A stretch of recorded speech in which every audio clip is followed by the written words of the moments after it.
حضرت سیدنا زید بن اسلم رضی اللہ تعالیٰ عنہ فرماتے ہیں، میرے والد نے بتایا کہ ایک مرتبہ حضرت عمر بن خطاب رضی اللہ تعالیٰ عنہ لوگوں کے درمیان جلوہ فرما تھے کہ اچانک ہمارے قریب سے ایک شخص گزرا جس نے اپنے بچے کو کندھوں پر بٹھا رہا تھا۔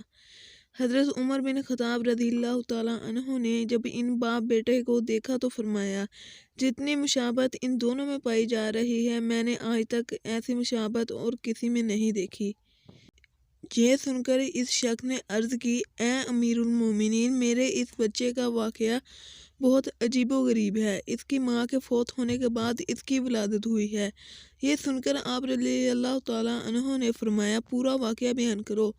وہ شخص عرض کرنے لگا، اے امیر المومنین، میں جہاد کے لیے جانے لگا تو اس کی والدہ حاملہ تھی۔ میں نے جاتے وقت دعا کی، اے اللہ عز و جل، میری زوجہ کے پیٹ میں جو حمل ہے میں اسے تیرے حوالے کرتا ہوں، تو ہی اس کی حفاظت فرما۔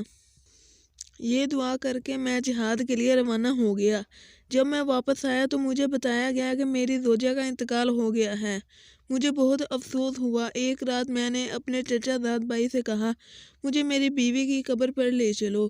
چنانچہ ہم جنت البقیع میں پہنچے اور اس نے میری بیوی کی قبر کی نشاندہی کی۔ جب ہم وہاں پہنچے تو دیکھا کہ قبر سے روشنی کی کرنیں باہر آ رہی تھی۔ میں نے اپنے چچا زاد بھائی سے کہا، یہ روشنی کیسی ہے؟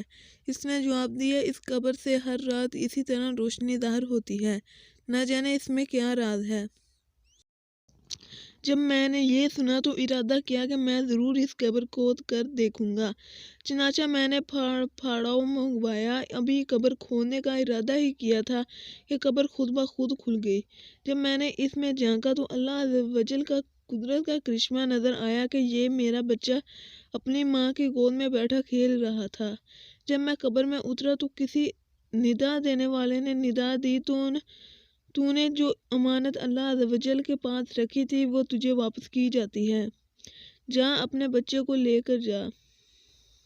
اگر تو اس کی ماں کو بھی اللہ عز و جل کے سپرد کر جاتا تو اسے بھی صحیح سلامت پاتا۔ بس میں نے اپنے بچے کو اٹھایا اور قبر سے باہر نکلا۔ جیسے ہی میں قبر سے باہر نکلا، قبر پہلے کی طرح دوبارہ بند ہو گئی۔